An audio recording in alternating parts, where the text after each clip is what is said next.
Could you please pronounce your name correctly for me? Petra Valentová. It's a very Czech pronunciation. Petra, very, yeah, you need to put it at strong R. And Valentová with accent to on a va, right? So, But I've also seen Gupta.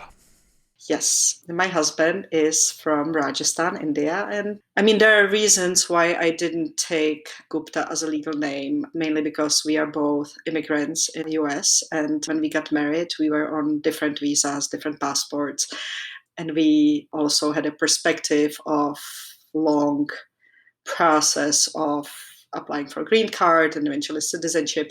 There would be so many forms that I would have to change. And to make life easier, I never took his last name. I stay with Petra Valentová, but I am using Gupta as my artistic name often because a lot of my work, I would say majority of my work and practice lately, has been influenced by the culture, by Indian culture, and by living in a multicultural environment. That's why Gupta as a name is very important to me. So yes, you can find me under Gupta as well. Because you have a very interesting mix of cultures in your life. Because you are from the Czech Republic, your husband is from India, but you all live in the United States. So, like, how did that all happen? Oh my gosh, such a long story. I got, I think when I was 11, and I will start with a childhood and a children's dream. When I was 11, I think approximately, and it was still deep communism. Let's think about it. My uncle in Pardubice, which is in eastern Czech Republic, about 100 kilometers east of Prague, my uncle had a map of New York above his sofa. And I stood there and looked at it, and I was thinking, oh my God, this is the place I want to live at. And I don't know how this came. I always had a dream of being somewhere else. I think as an 8-year-old, I was dreaming about Australia, and somehow I ended up in New York. But it's somehow the place captured me. I didn't know anything about New York and about US, but New York depicted through the pop culture and through what information I got somehow really intrigued me. So when I was studying at the Academy of Fine Arts, I got an opportunity to be one of the first students at the Cooper Union. And me and Františka Ševčíková were first exchange students for semester at the Cooper Union. And that's how I started. Well, actually, it's not necessarily the truth because I came for first time to New York in 1997 when I was working for Czech born American artist Pavel Kraus. And he had few exhibitions in Prague at that time. He was looking for an assistant. I started helping him, and then I started helping him at exhibitions in New York. But my real entrance to the world in New York was through the exchange program at Cooper in 1999, 2000. So that's how I ended up there. And then from that, it went to my studies through Academy of Fine Arts, which I finished. And then knowing New York, I applied for Fulbright scholarship at a Fulbright. I did my second MFA at Hunter College, Uni. And in the last semester, I met my husband, who also came to do his master's program in Chicago. And somehow we've met. And somehow we both ended up here, living this very multicultural, multinational life. Yeah, very much so. I mean, I thought I was, very expatty by being an American in Europe, but you're truly sort of transcontinental in your sort of relationships.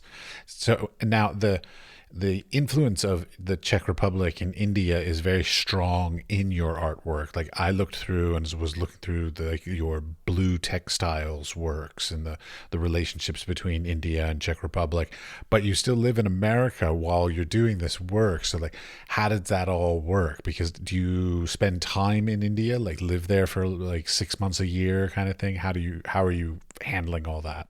I was traveling heavily before strange events of last year and lockdowns. And yes, so my work is heavily dependent on personal relationships, both in the Czech Republic and India. It also works well with my family. I have two kids, ages 9 and 11, and I wanted them to be very much connected to both cultures equally. And I mean, going to Czech Republic was easy, but going to India with very strong family relationships and hierarchy was kind of not difficult, but it had its issues. And therefore, I was looking for a way to be an active participant in a culture and not just daughter and sister-in-law that sort of had to comply with certain culture customs. So I was looking for something to do, and being a creative person, I was looking for expanding my tools and my practice and the way how to actively participate. So I started looking and I discovered block printing. To answer your question is yes, I was traveling heavily to show my children the culture. Therefore, the trips were sort of or they're already set up. Like I knew that every year I go at least once a year to Czech Republic and once a year to India for my children to show them the cultures and be in touch with the family. And as a side part of that became my work. I became more involved with people on both sides because I really wanted to do something while I am in both countries. Does it answer your question? Absolutely. Yeah, I mean, and then you got involved with, as you mentioned, with block printing. I mean, block printing is, has a long tradition in both Europe and Asia. Is India referred to as Asia? Am I getting that right? I always get Yes. scared. Okay, good. Well, it's a subcontinent, right? India is it's a world on its own, and it has its own time zone, which is really interesting because it has 10 point. Yeah, it has that half an hour time zone Of course it does. Yes. Why difference. not? Now, but you mentioned your husband's family. Do they have a particular religion that they practice?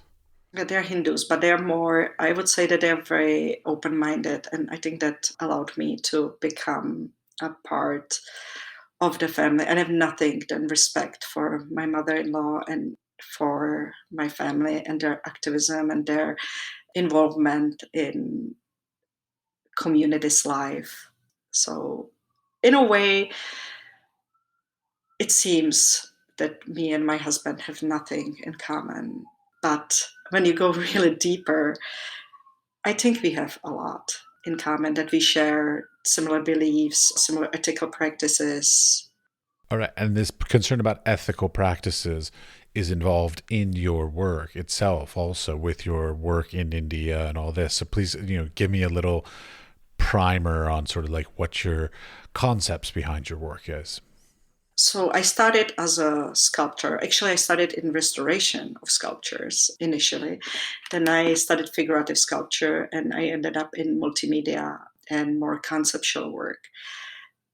What is behind my work is usually an idea, a concept that I very strongly believe in. So when I started working with block printers, I sort of became very involved with indigenous printing communities who belong to one of the poorer societies or poorer people in within the Indian society.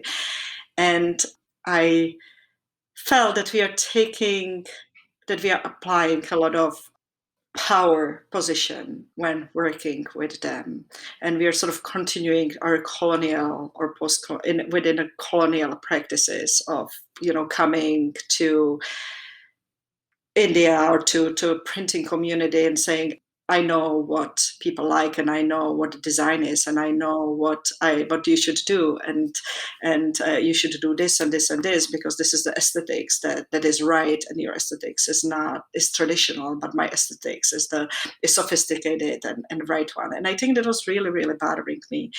So I started looking more into how to involve people and how to really work with them ethically, but also very empathetically. I think empathy is the word that I would use as a centerpiece of my practice.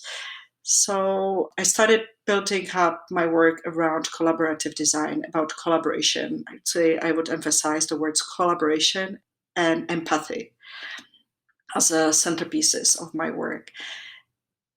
Therefore, I started getting to know the community better, getting to know them on personal level, listening to them, questioning what are their dreams, what are their practices, how is their day, how is the whole life within the community, within the village.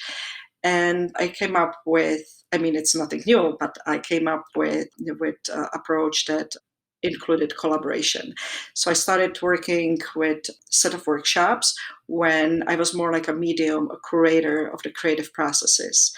And me and 10 or 11 women from the printing community in Bagru, which is in Rajasthan, not very far away from Jaipur, through the series of workshops, put together designs that represented them, that were based on their work, on their creative thinking. And this is basically the center of my practice. I don't want to come up with my own designs. I want to be a medium or curator for the voice for the women craftsmen and artisans, and help them and allow them to create their own work and their designs that brings creativity back to the process, to their work.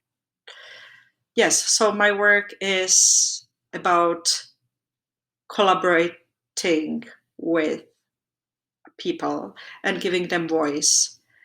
And rather than putting my ego up front, really being more a medium.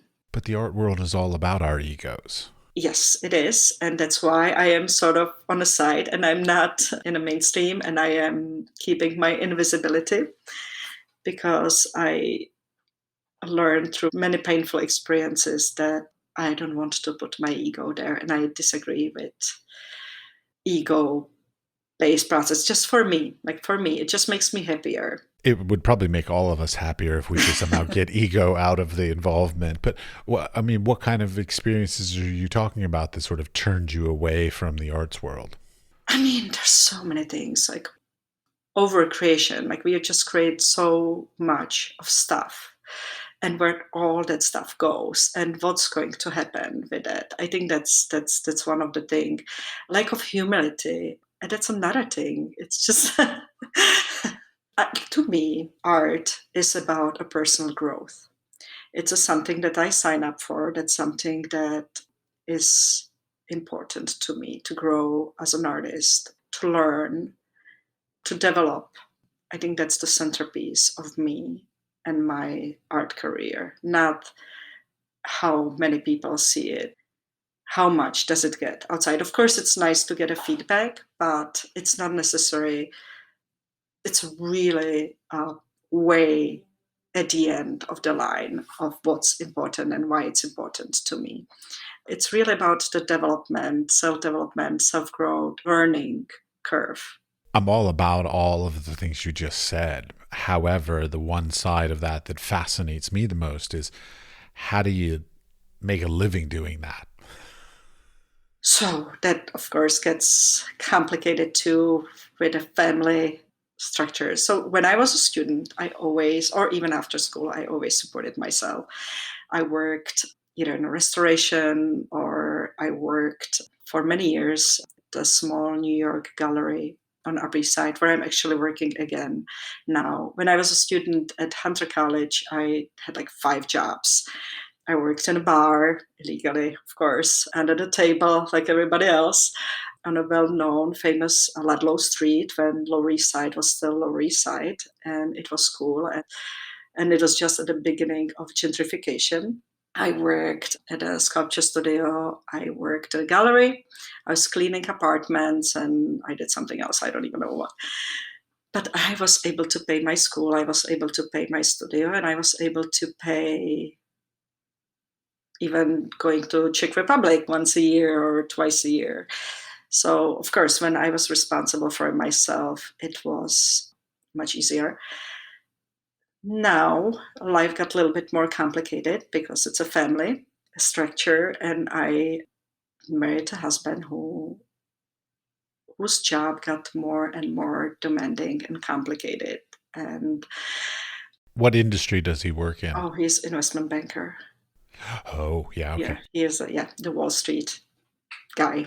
Probably some lovely suits, right? Nice ties, He works in a pajama these days, as we all do. as we all do. Yes, of course. But I mean, there are a lot of misconceptions about this kind of work. He's not the shiny type that you can see in TVs or whatever. He's really very professional, very involved in his industry. I have nothing than respect for the way how he works with his clients and how he's devoted to his career. So it's really demanding and hardworking job, and it's not all flashy and shiny as we can see. But of course, it gives the stability to us, and it's a certain social contract that I entered through the years. So I do not have to support myself, but I do everything else. Like he is doing the work and I do everything else and raise the kids and make sure that they survive this pandemic and everything else. So yes, it is a little bit cliche, I would say, but it's also reality. That's just what it is. But I'm back at the gallery. I do have small income through my fabrics, through selling my work occasionally, but no, I can't. Like last a few months, I cannot do that full time. Somebody else needed me and I stepped in, and that's basically what happened. Okay, but I have a question specifically. Okay, so let's say A on the fabric stuff. So you design these fabrics, you work as a co-designer with these indigenous people in their communities, whether it's in the Czech Republic or in India, in creating these designs. But then do you actually like create something with the fabric, or do you just like sell the fabrics? Both. There's a line of things that we've been doing, bags. I also collaborate with another visual artists in Czech Republic and here in the US and in India. We did a series of dresses with Hanka Pojslova. I mean, I just supplied fabrics and she did the dresses, and we did performances with other visual artists and theater and performance artists to show that the fabrics can be used in variety of clothing, but we also did bags. I used the fabrics in the furniture. So there's really a variety where the fabrics can be used. And I think that's my goal for future, to really show that these fabrics that are sourced, in my opinion, more ethically, because they bring two communities together, or two individualities, not individualities, but really communities together. The community of block printers with all their culture and intellectual knowledge and ownership of the craft, and me as somebody who brings them together with, or bridges two worlds. So I wanted to show that these fabrics can be, or fabrics can be done in this way, with the respect of the community that actually owns the craft intellectually and culturally. It's a UNESCO World Heritage sort of thing, right? Well, that's for the blueprint. Yes, the blueprint as a technique was recognized, and the workshops in Central Europe or Eastern Europe, they were recognized as holders or carriers of this craft. Yes, block printing is a whole world. There are so many techniques and so many specific places where it's being done. And while there are some similarities, there are also big differences. So let's say Czech Republic and Moravia has two workshops that are working with specifically blueprint. One is in Olešnice, another one is in Strážnice. What are the names of these places? Do you know? So one is Danziger in Olešnice, and then Strážnice, you will know them as a Strážnický modrotisk. I do not personally know them, but I Yeah. will look them up Yes, afterwards. and I can also send you a few links. And then in India, block printing is typical for in many areas, but I've been specifically working with workshops in Bagru, which is a community or village not far away from Jaipur, capital of Rajasthan, and it's well known for use of natural dyes. So while a blueprint in Czech Republic and Olešnice are resist print, in Bagaru we are working not only with resist but with also direct printing, natural dyes, and other techniques. So it's a whole world that you can get into once and never leave. Oh, as any specialization, there's an entire industry in that by itself. But you brought up the terms ethical, ethically, things like this, and this seems to be something very important to you. But could you define that sort of thing? To me, that's a very broad thing, because like I jokingly said on another podcast, like, a collector being ethical is a collector that would not fly in their private jet, but instead, fly commercial. Like that's ethically going to an art fair. So I think yours is a little different than that. So give us a little context for that. I would say respecting all the stakeholders and everybody involved, but everybody means also the environment. It's not only individuals. It's also untangible things like environment, culture, history, intellectual property. So I would say ethical to me means with respect of all these stakeholders, tangible and untangible. And how do you not maintain, but how do you practice that in your own creative practice?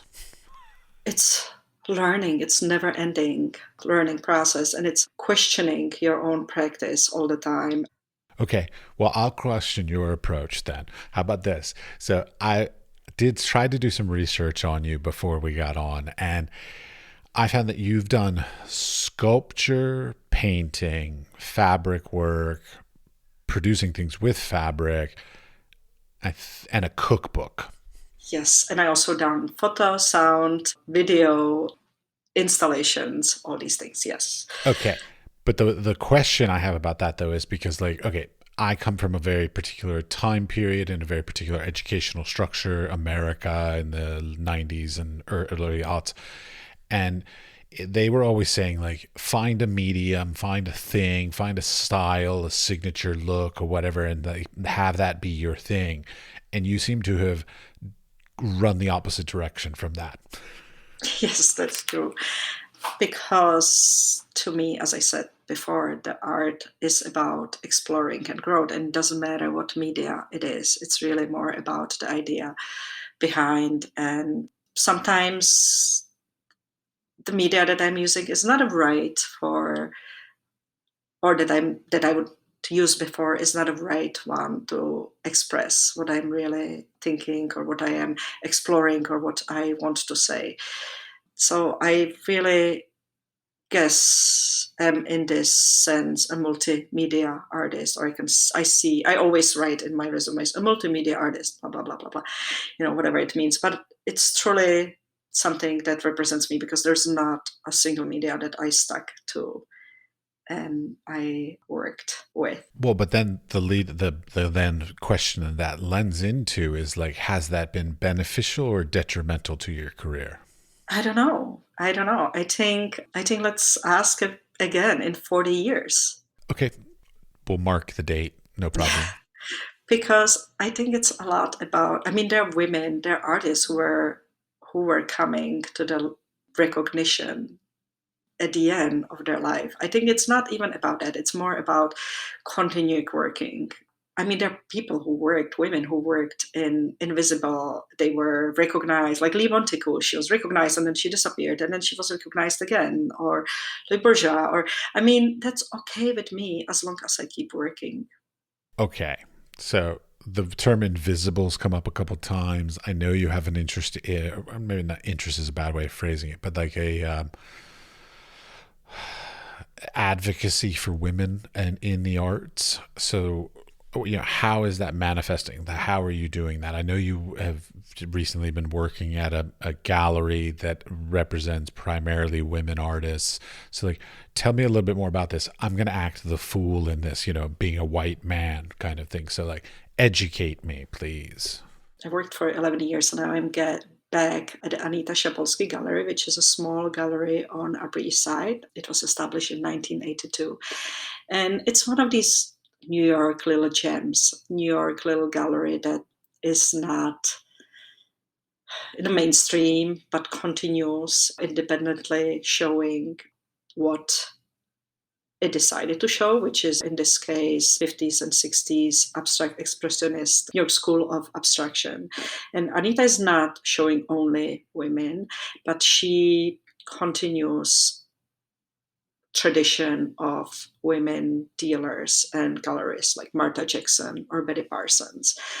She is devoted to a certain period of the 50s and 60s, and I like that she never gave up. Like, it's some of these artists are, I mean, all of these artists are contemporaries of big names like Jackson Pollock or Clifford Still, and they were friends many times, but they didn't make it to the top, all the way to the top. But their work is still very, very important part of the period of the certain era.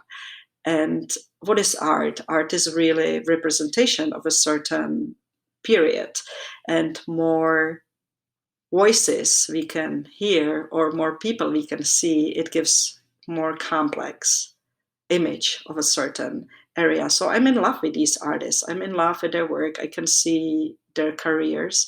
Few times I had to photograph the work, or not had to, but I photographed the work when they were at the end of their life or they passed away. I had the honor to photograph the work and catalogize it. And I think that also changed a little bit my perspective on an art world. I think what's important in that these people kept creating and they kept growing, and they have some strong work and some less strong work, but don't we all? And so as for the gallery, so the gallery works with a certain era, and thanks to that I could see in depth lives and work of many artists and of the certain area. And now is one of the artists once in a while comes into auction or is all visible on another gallery, takes them over and starts pushing their work more. But they were all, to me, important artists over that period. I guess the question that I am thinking in my head is like, how does it feel like, because I see these like memes about like, there are lots of famous women artists, but only after they're 80 years old or only after they're dead, all this kind of stuff. Like, now I'm a man. I don't know, I've got my own opinion on that. How does that feel for you? Oh, yeah. Now I remember your initial question to educate you as a male. So what I want to say is that certain support community is very important. And I think we sometimes have to stick together and help each other as women and in a male dominated world. So I really respect Anita for pushing for these artists, but especially for women artists. And I feel that without community and without helping each other, it's really hard to make. So I think, yes, we need, in a male dominated art world, we need helping each other. And that's how I feel. Like, I feel that without community I would be lost. I would be much, I mean, because I have a good community around me from either Academy of Fine Arts or from Hunter College here, or even from other women that I met through my life.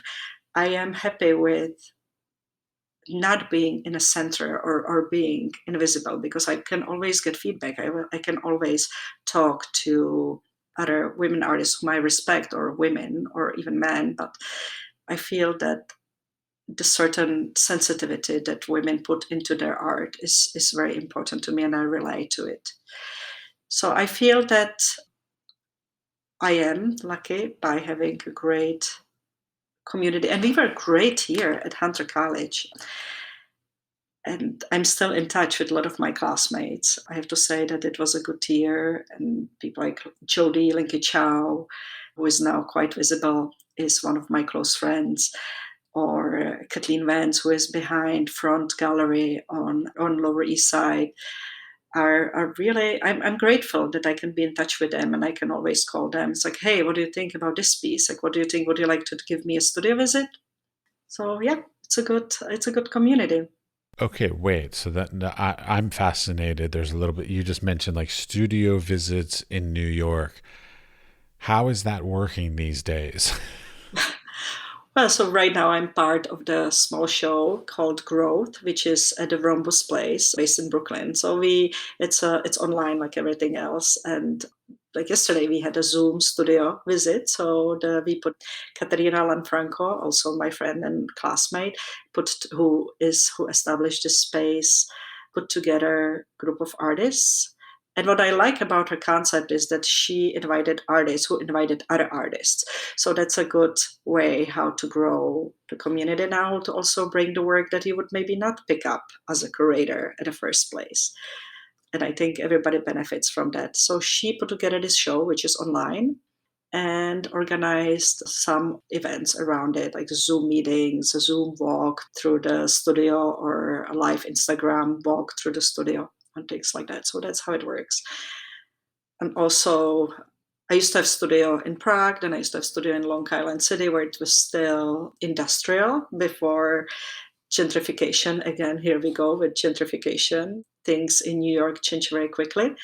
And now, for past month and a half, I'm again lucky enough to have a studio in Bronx, which I'm fascinated by, and I am falling in love with it. Again, the mixture of industrial and residential before developers step in and start tearing down the small factories and change everything into condos. So it's sort of like a wave that we have to ride, and artists always, at the beginning, and then there's a big wave that takes over.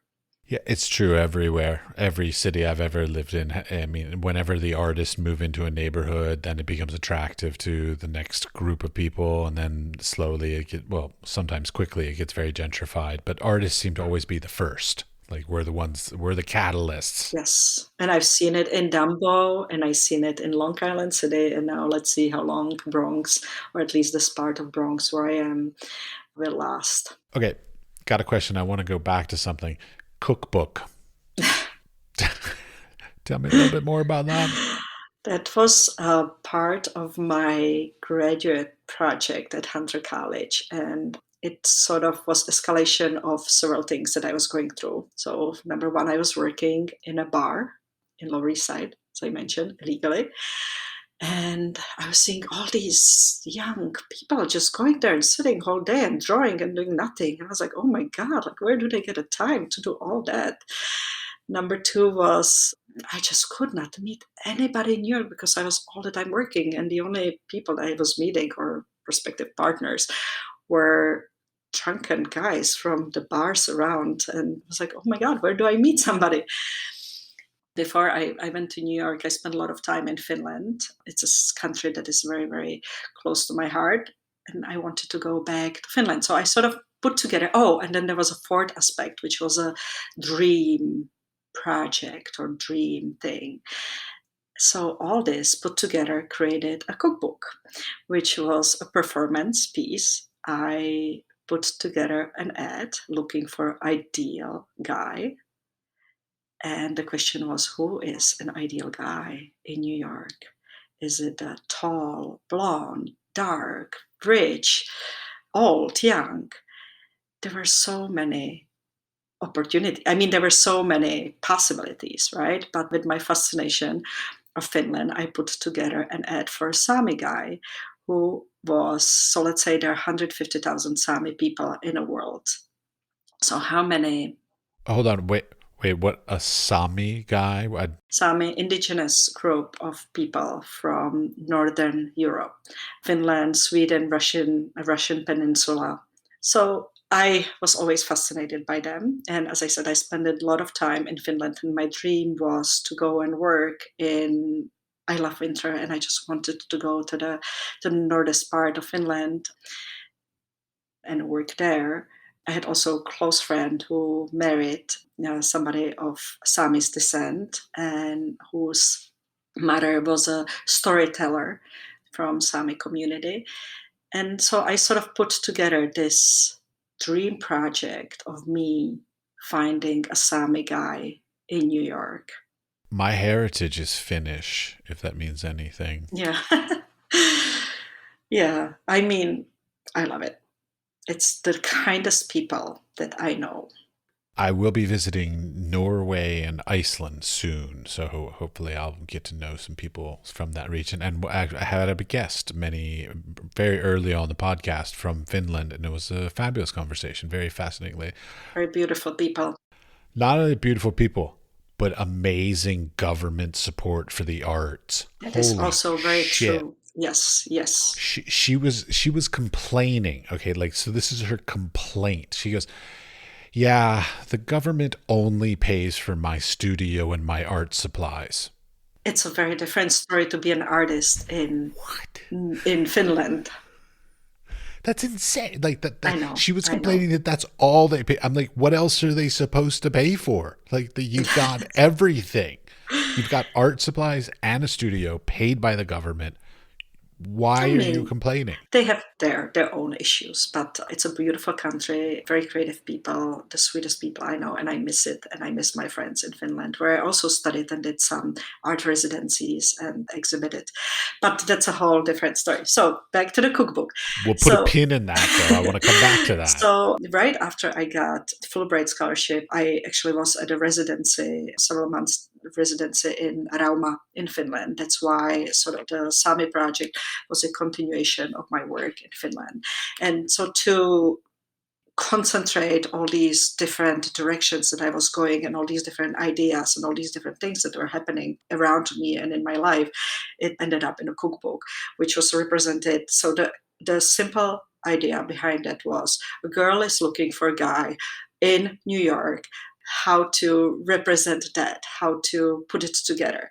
So it was several months taking performance where I put an ad onto Craigslist, and the ideal guy was represented by the Sami people because it's a very narrow group of people. And I just needed to make it very specific, to make the subject of my search very specific.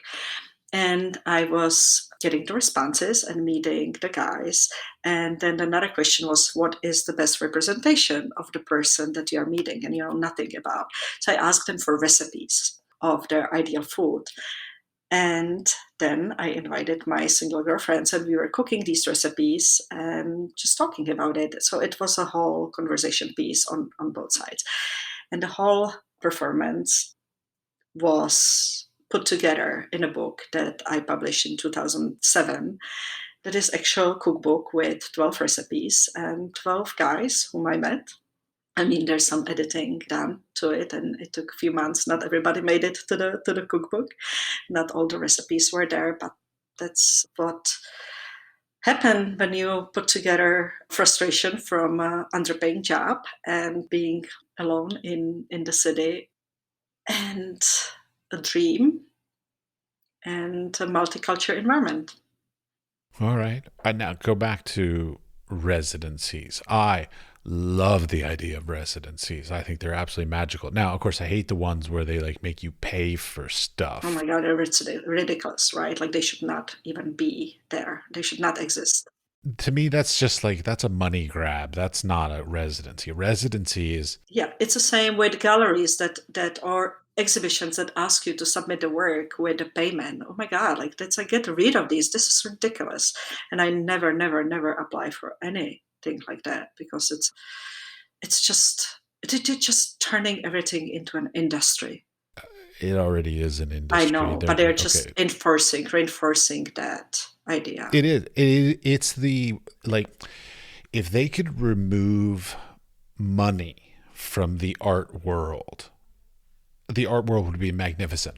And I believe that, I mean, that's my whole idea. I don't really, I never sign up for money and art together in the same line. And that's maybe my problem. Oh no, it's all of our problems. Why I don't pursue it more, but I am idealist in this. I really believe that money and art should not be in the same on the same line. Well, like, I'm a huge fan. I wish that I could barter for everything. Like, if I could trade my artistic abilities or my artistic, works or whatever it was for my dentistry and my mortgage, like, I would be in heaven. That would be magnificent, because to me, then it's just a equal trade of appreciation of, hey, thanks for the house, and I'll give you this art. But like, as soon as money gets involved, whether it's in residencies or these competitions you enter in galleries or whatever, it becomes too much of an industry thing. Because like, then like, if it's a gallery and let's say they're running a competition and it costs $25 to enter, all they care about is the volume of people entering, not the quality of people entering. And to me, that's a big problem. I totally agree. And I think we are same generation. I'm 46, so I'm 47. okay, so yeah, here we go. And I've seen so much in the art world. I've seen, and especially through the work for the gallery and going to art fairs, etc. I mean, I've seen things that should not be there and things that should have been there. And I mean, it's such a mess. So I really am doing everything to stay away from that and not to make me depressed or not to be dragged into it. At the same time, maintaining my work and my development. It's really hard though, because like, there's so many different avenues to it. Like, on the one hand, you go to an art fair, there may be some magnificent works that are incredibly inspirational that you're like, holy shit, that should be in a museum. And then on the flip side of that, at the same art fair, there could be crap that you're like, oh my God, that's the kind of shit I made before I even went to art school. Like, it's just horrible, uneducated, poor craftsmanship, blah. The scope and range of stuff, and yet somehow they all seem to like make it, and I don't understand it. Like, this is sort of like one of my big frustrations that sort of led me to creating this podcast is I don't understand how the art world works, because like, some people that have no talent can be quote unquote successful, and some people with amazing talents never get success. Yes, and I can see it at the gallery where I worked. And I think it helped me a lot to see things in a perspective that I'm going back to it again. What's important is just to keep going and keep creating and put all this behind you. And because you can't, there's no logic. You can't, there's no way. There's I no, want logic. I know I we want do want. I want an Excel spreadsheet that somebody tells me, like, if you do this, this, this, and this, you will be successful. Like, whatever that is. Like, there could be 100 different Excel spreadsheets depending on your medium or your subject matter. I don't care. But I'm so tired of like, the entire arts industry is based, as far as I can tell, on who you know. That's why I think it's important to just stay happy within yourself and keep going. And I know it sounds idealistic, but how else do you make a sense of it? Like, it's about, why did you decide to do art? You decided, like, what were the original reasons to create an art? And I guess just you just need to stick with that. Well, see, my reason for doing art is a stupid, horrible reason, which is I got to a university with the intention of studying a particular major, and they said, oh, we don't offer that major. And I literally, just sitting in there in the counselor's office, I said, fuck it, I'll just take art. There. Okay. That's interesting. So that's how I And led my that's how path. it was. And for me, I was, I think, 5 years old, and I said, "Oh my God, I want to be an artist." And there was nobody in my family who was an artist, and it was a deep communism, and I mean, my path was so complicated, and so many times people told me, "You cannot do art. You can't be this. You can't be that." I was like, "Fuck it. It's just, of course, I will do. I will do what I want," and I just continue doing what I want, and yeah, I heard so many times, "Oh no, you cannot paint, and no, you cannot do sculpture. No, no, you should rather get married." And it's like, fuck them all, fuck it all. Just let me just do what I want. My parents, like, they didn't actively encourage me not to be an artist, but they sort of passively did it, because my father actually went to school and he got his undergraduate in, I I think just art or painting. I forget what it was. And then he decided that it wasn't for him, like because he learned about the industry of the arts, and he was like, I want nothing to do with that. And he ended up going into the ministry. But so he sort of was always sort of like, yeah, it's a nice idea and it's a lot of fun, but like the industry is the thing that crushes the spirit of the creative person. So like being a creative person, absolutely magical, romantic, beautiful, inspirational in many ways. However, it's the business of it, side of it, that just like crushes us all. Yeah, I know. I guess I always relied on something else for income. And I actually studied economic school as a high school, and it helped me.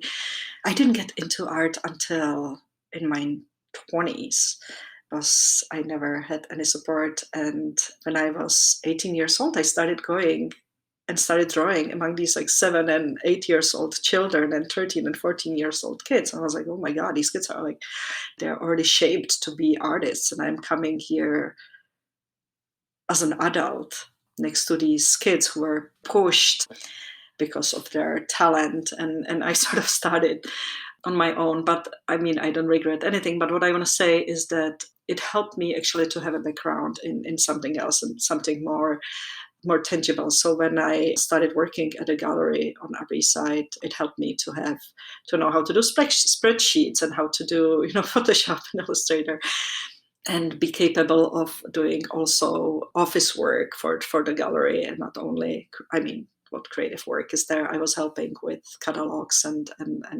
curating an exhibition, but initially to have one foot on the ground and have experiences in certain business management or spreadsheet creation or office creation helped me to maintain this work.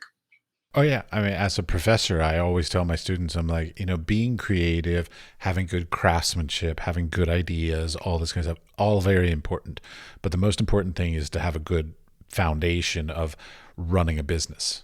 Because no matter how much, like, so a lot of us creative people, we go to being creative because we're like, fuck the corporate world, fuck the business world. I don't want to be any part of that. I want to do sort of things my way and in my own whatever.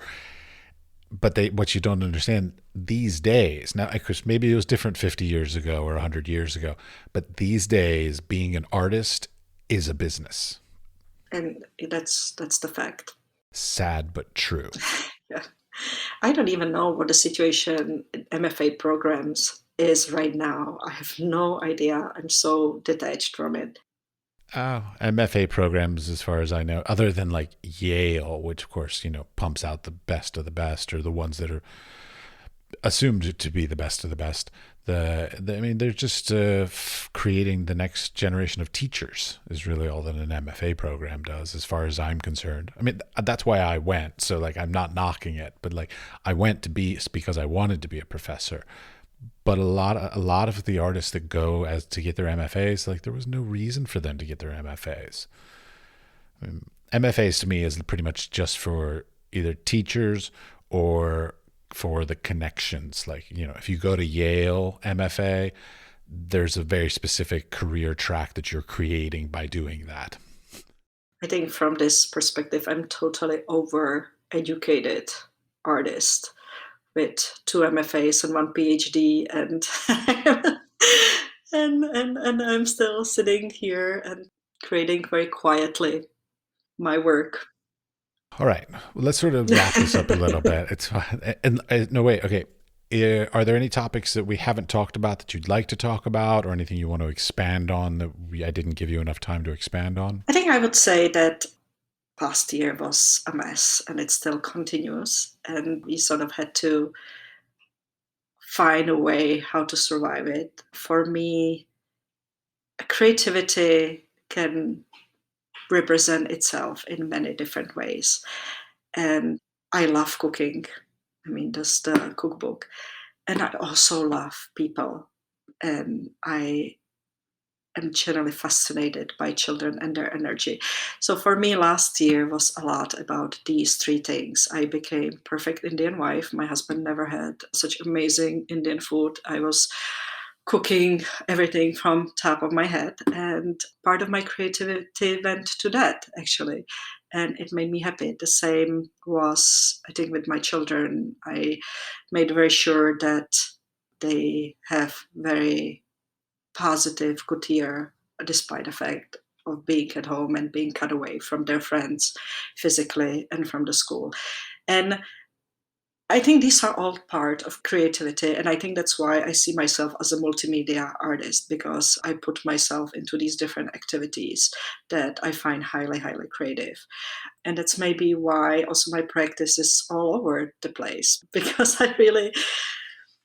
it's not about what is the piece, it's what is the process. Okay, but wait, I've got a question because I always wonder this about artists, especially like because you're saying like, oh, we'll see how it goes in 20 years. Let's see if people find my work in 20 years. How are you storing all this work? So I do drawings. So drawings are easy, right? It's a flat files. For a lot of work ends up in photography. So that's also easy. That's a digital file that can be printed out. I created neons, but I mean, I have many ideas, so neons will come again when there is a time. Fabrics are relatively easy as well. And I think that's what brought me to fabrics. The fact that I was getting too many paintings and sculptures in my studio. I was like, damn it, where am I supposed to store this place? Also to store these things. And also because I am really between continents. Like I still have work in Finland stored in my friend's place. And I have things in Prague, and I have things in India, and I have things in New York. And they got all over. And I was like, damn it, like this is ridiculous. I'm just leaving things behind. And it's annoying. It's annoying for people that are storing them, and it's annoying for me. So I think that's also one of the reasons why I got more and more towards fabric that is relatively easy. It can be printed. We can print only what we want. Also, that's why I like slow process and a small factory setting and on-demand fabrics. So I basically store the patterns and the ideas, but we make them when we need to. Okay, wait. Now I've actually been to India and I've been to some of these block printing places. Now, when you say the word factory, do you literally mean a like industrial factory, or do you mean like a bunch of tables where people just are hand printing them? Like, So it's a bunch of tables, of course. But let's say if we think about workshops in Olešnice or Strážnice, so Olešnice is much more industrialized. I mean, Strážnický modrý tisk is a much more industrial, I mean, still family-based workshop, but it's much more industrialized space with two big tables and a process that is allowing bigger production. While Olešnice is a one little tiny table and one person from Danziger family, Jiří Danziger, who is doing the work, slowly and by himself. And when we talk about India or Bagru specifically, it can be Sushila, who has I don't know how many, like 5 tables on a roof where we did the workshops, or she initially had 1, then 2 tables, and I think they've grown a little bit. Or it can be her cousin or neighbor who has only 1 table on the roof or on the ground floor of her house. So these are all family-based workshops. So factory is not a right word. Thank you for correcting me. well, like I'm American. When I think factory, I think like conveyor belts and No, large no, no, no, no. steel products of doing things. Yeah. Okay. Yes. So So, it's a workshops, family-based workshops. okay. Side note, India, my absolute favorite food from India, and I know you're probably going to hate me for saying this, is naan. Oh, no, no, no. Nan is just running through this family. This family is running through Nan like crazy. I think every day. Do you have a good recipe for making naan at home? No, luckily Whole Foods and other places are doing naans that are excellent, and I'm just buying them. But I can give you a lot of recipes. My husband likes, the whole family loves rajma. And just this morning, I was making another 2, 3 meals because my husband's nephew is also living with us. And now I am cooking, cooking, cooking all the time. And I am just making everybody happy, I hope. Oh yeah, I lived in the Middle East for 6 years, and so like I got a lot of the biryanis and all that kind of stuff. So like yeah, but naan is the one. Not oh no, you probably know my favorite beverage in the world, karak. Okay. So this family, this family loves rajma, bindi, dal, obviously. Karela, which is a very, very specific, it's a type of melon. It's a very, You don't do karak? I don't do karak, no. Oh, I love karak. It's so good. I mean, it's just I oh, do lassi. okay, it's fine. Oh, well, That's all right. I'll look it up for you and I'll make it sometime. Oh But no, I can make it. I know. I've already got the recipe. No, good. no, I got the recipe. And I'm the only one in my family that drinks it. So Yeah, nobody drinks it here. But what yeah, really helped me a few years ago when I was doing my research, I sent my kids to school one summer to school in India. I think they loved me that summer because they were in 11 months in 3 schools on 3 continents. And I don't think that they want to do it again ever. They were still small and they were obedient. I think now it's not going to happen again. But because they were 3 months in school, in hardcore school in Jaipur, where they had to eat in a school cafeteria, they got very, very tolerant, or they are not screaming no at me when I give them different Indian food. So that was very, very helpful, and they growed their palate and they can tolerate a lot of food. marvelous. All right. So let's wrap this up. I have two questions that I ask Hmm. everybody at the end, which one is could you name for me three sort of what I would call noteworthy people that are somehow inspiring you or you're engaged with at the current moment? Artists. So artists, oh, I would say I have to name again my boss, Anita Shapolsky, although she's not an artist, but I do respect her and her work that she's doing with artists. And through her, I met many amazing artists, women and male, who are unfortunately dying or are dead. And I know we talked about it. One of our artists just passed away due to COVID complications. And it's very sad because there's a whole generation of women artists and artists in general who are disappearing. Sometimes I feel that we didn't even notice them, and now we are losing the possibility to notice them and to be aware of them. And I think it's sad because things are really, really disappearing very quickly, more than we want.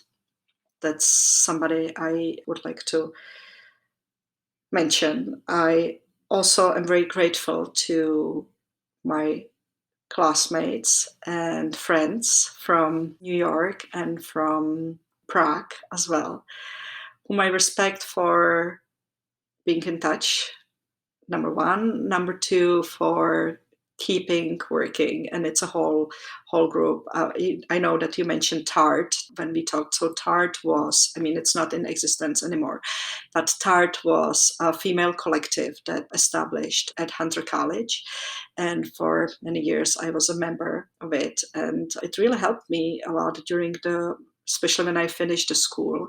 We did a bunch of studio visits, exhibitions together. We published few zines, and it was a really, really important support structure. And I would recommend to everybody or to people, young people from MFA programs, to create structure like this. It doesn't really take much, but I think it helped enormously.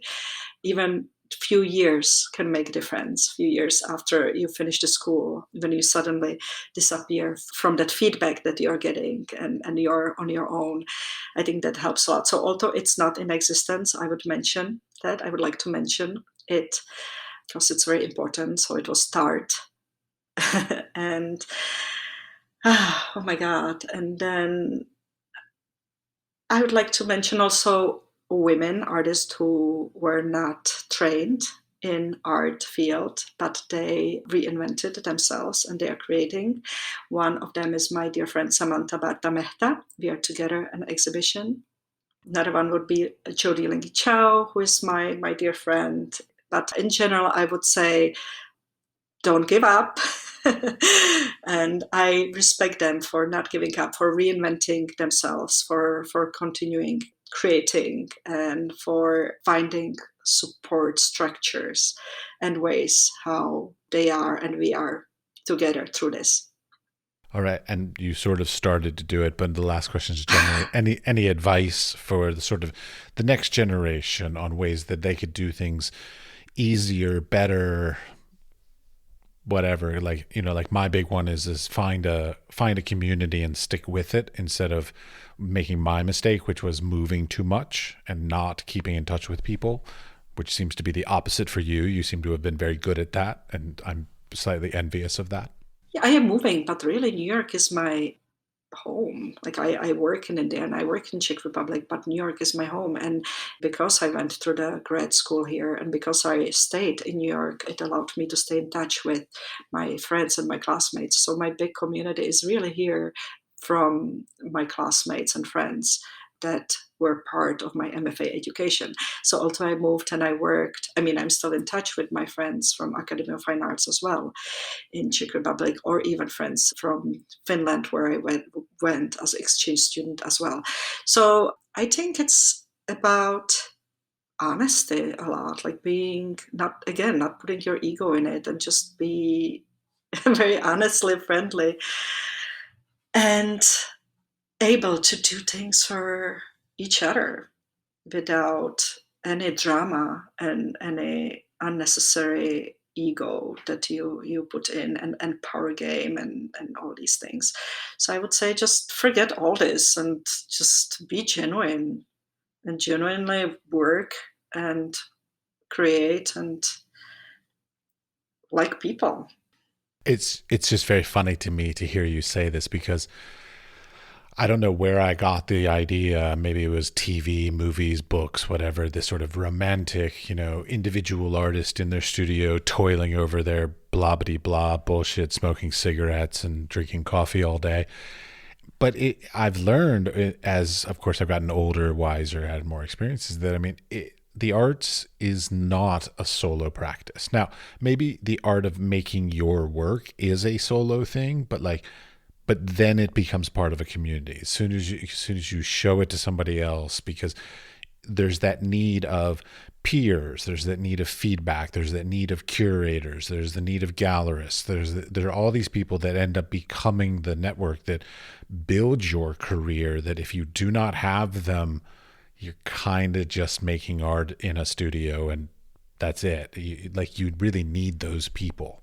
And you're also not working in a vacuum. And I think one of the big difference that was when I studied more traditional or more classical education or approach in Academy of Fine Arts, at least in the restoration and figurative sculpture. And then I went to MFA program at Hunter College, and I'm really lucky to have experience from both education system. I think one of the striking difference was that here at Hunter College, the first thing, or one of the first thing that you learn, was that everything's political. Whatever you do is part of something. It's not a vacuum, right? It's a statement on something. Your work is not just aesthetical or empty thing. It's a part of the time. It's a statement on something, even if you are not aware of it. And I think that's the same for what you're saying. Like, you don't create in vacuum. Like, you create next to your peers, you create next to their work. Like, your work is coming from somewhere, and it's a reaction to something. Well, it's funny because I literally just had this conversation as with the previous guest, which was that I often wonder, like, was I part of a movement that simply hasn't been named yet? So when I think of work being political, I think of like it had a movement, it had a reason, it had an intention, kind of thing. So like, was I part of that? And like, how many decades, if not centuries, is it going to take to sort of retroactively look back and say, oh yes, he was part of this thing? Like, and whether or not I even was part of a thing, who the hell knows? It's sort of sad. Like, I wish during our lifetime that we could be sort of appreciated more than later in life or after our lives.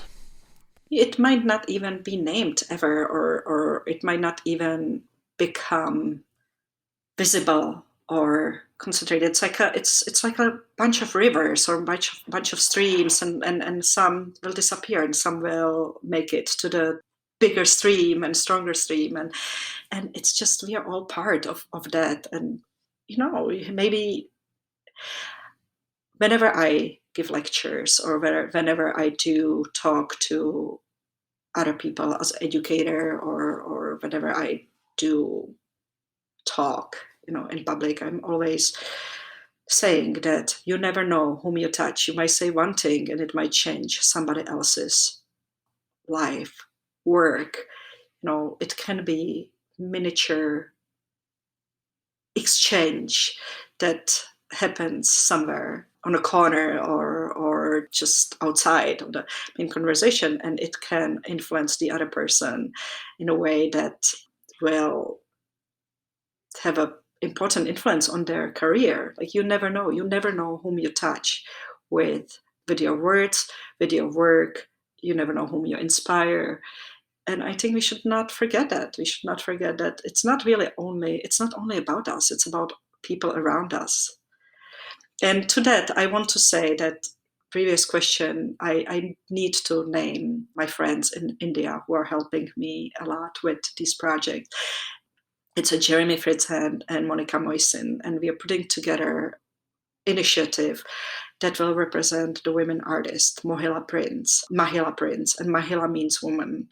And so this is something that we are now going to push more, a label or initiative that is supporting the artisans, women artisans, and their design, not our design, their design, that was created in collaboration with different artists and designers. So we are in a process of inviting more artists, designers to collaborate with the women block printing artisans, give them their expertise, but push away their own ego and give the platform to these women and to the artisans. So that's something that I'm working on now, and I had to name them because they're very, very important part, and they're helping me a lot, and we are sort of creating together. So they can't be forgotten. Marvelous. Well, thank you very much. Thank you for this nice conversation. The Wise Fool is supported in part by an EEA grant from Iceland, Liechtenstein, and Norway in an effort to work together for a green, competitive, and inclusive Europe. We would also like to thank our partners Hunt Kastner in Prague, Czech Republic, and Kunstsentrene i Norge in Norway. Links to EEA grants and our partner organizations are available in the show notes.